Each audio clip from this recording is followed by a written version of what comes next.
Hey guys, I'm Dan. I'm Spencer. I'm Bob. And this is the Board Game Rundown. Today we're reviewing Khôra, Rise of an Empire by Iello and designed by the people whose names are on screen right now. Bob, you're kind of the leading expert on Khôra, so kind of walk us through what this game is here. So it's a little city builder. Everybody's kind of building their own city up with your economy, your culture, and your military. And they're all asymmetrical player powers. They fit into this nice little dual-layer player board, which, you know, I love dual-layer player boards. And the game is going to be played over 9 rounds. During those rounds, you're going to go through these 1, 2, 3, 4, 5, 6, 7 phases, which is broken down real nice on your player board, where you're going to be like revealing an event, gaining money from taxes, rolling dice, assigning them to actions. Everybody has these 0 through 6 action cards here, and once you've assigned your dice, you can pay citizens to help make up for your die roll in case you don't roll very well like some people. Once we resolve all your actions, you'll go through like a progress phase. You'll be able to pay money and move up your tracks to better, build your engine and build your city. Going up certain tracks will gain you more citizens, it'll gain you more glory, or gain you more taxes depending on what you do.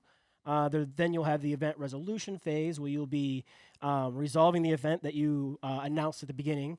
And then there's 5, I believe, achievements that you can earn throughout the game. First person to hit these mile markers will be able to a chance to earn either some tax or to go up in glory, which will get you endgame victory points. And that's the basic gist of it. Yeah, there are lots of... there's lots of... civilizations, 7 or 8, something like that to choose from. They're all, very different. One of the nice things about this is like some people will play games like civilization type games. They don't like the conflict so much.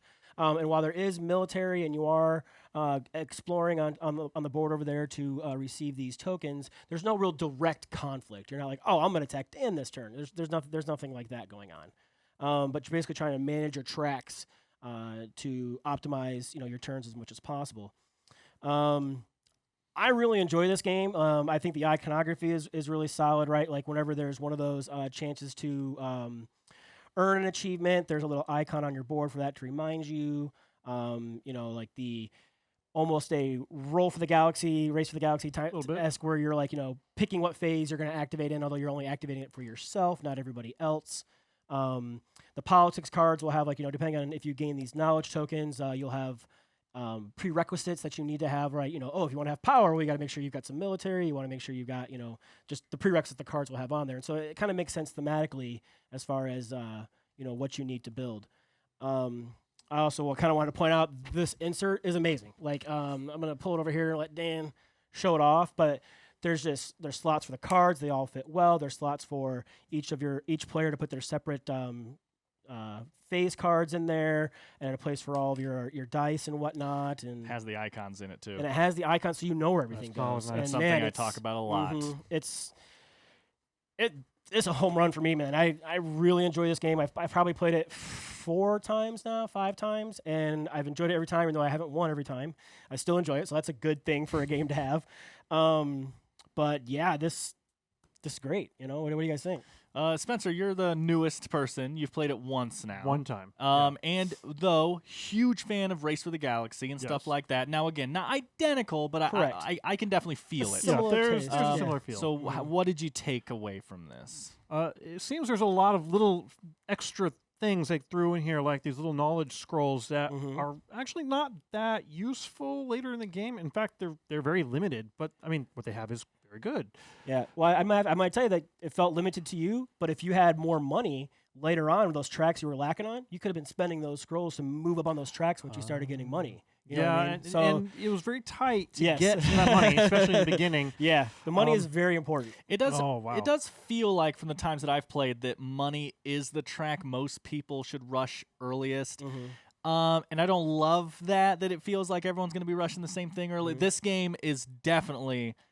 it has that engine building feel. Like the first 2 rounds of this game, I feel like I accomplished nothing. Yeah. And you just feel like you're like, well, how am I possibly going to win? I've done nothing yet. You know, and like you're over halfway in the game and it's like the person in first place has 20 victory points out of the 90 on the board or whatever. And you're like, man, and then the last couple rounds hit and it's like, okay, this round I gained 30 points. And somebody's just like, yeah, okay. It definitely has Ramps that up engine a little building bit. in it. Yeah. Yeah, Well, and then I didn't even touch military. I never once chose military as my thing. I didn't my first game either. Yeah, the only military that I earned was from my. Is it incidental? My power. Right, gave it to me. Yeah, your simple was like, military. fight someone. Right. I know. I show up with a sword like, what do we do? Like, oh, no, stand over there with it. Okay. But their ability gave me bonuses for all of the politics cards I played, and so even though I didn't even touch this board, I got a lot of points because I had all these cards. So I do like that it does give you multiple avenues of victory. Yeah. I do think this is one of those games that there's 2 types of games in this world, right?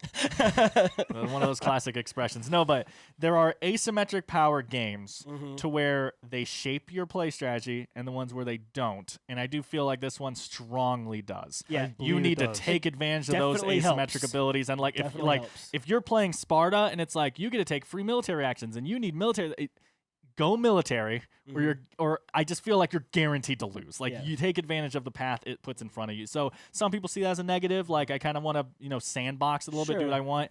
This isn't that game. Correct. I think. Yeah. 'Cause you're not starting with that blank slate. Like you said, because your asymmetric ability will definitely play to your path to victory. Right. And I would do the thing in this to where this game we just played, I just handed them out randomly. But I would definitely in a normal game, and we did the first time we played, like give everyone 2 or something and let 2 them and pick pick one. it I will enjoy shape that. their game. Correct. It will. Yeah. In a game where it doesn't shape it as much, it doesn't matter if you give everyone random things. So it's like, oh, well, you don't even have to follow that. Just kind of do whatever you want. That's like a guide. This isn't a guide, I feel like. This is a rail. And if you go off that rail, it's going to hurt you dramatically, I think. Well, like somebody like mine, it's a little more open, right? Because it was just, you know, I have to go up on the money, but I could use that money to do military if I wanted to. I just chose to do culture Sure, some are more instead. strict than others for sure. Yeah.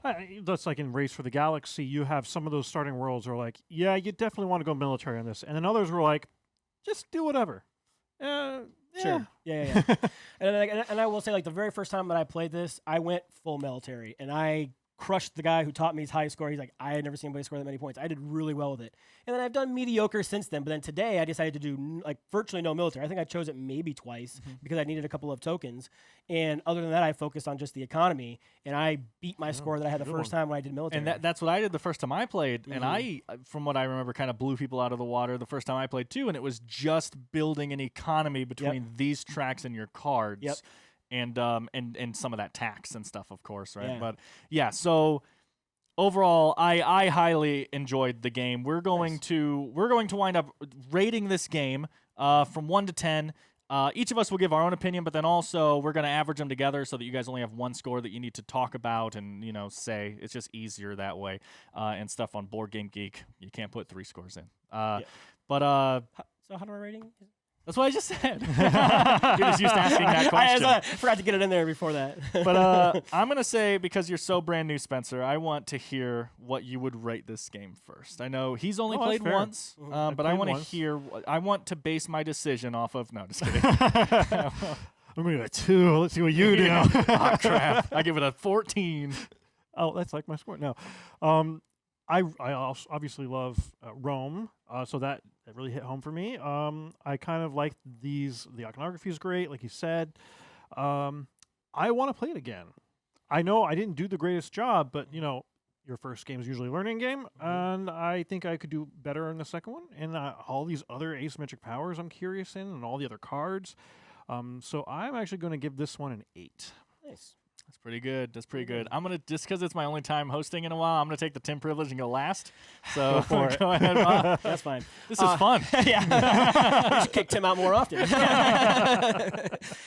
I really enjoy this game. I love Civ games, and while it's not quite as open as a lot of other Civilization games, like I love tracks, I love the dual-layer player boards, the inserts, fantastic.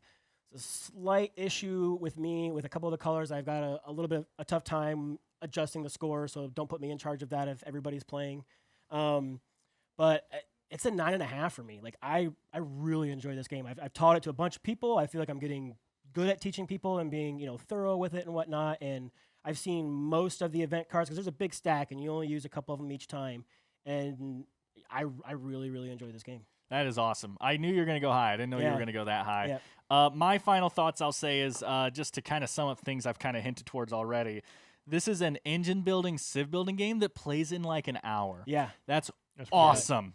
Yeah. I don't have many And of those. yeah, as you get in toward the end, you're like, oh, there's only 3 rounds left. Oh crap. Yeah. Push. Some You stuff start really done. mathing out the order of which you have to take your Oh, actions in and yeah. stuff. And I was like, to get this to card, get I that need this kind card of out. to get that kind of crunchy civ building experience in such a short, streamlined game.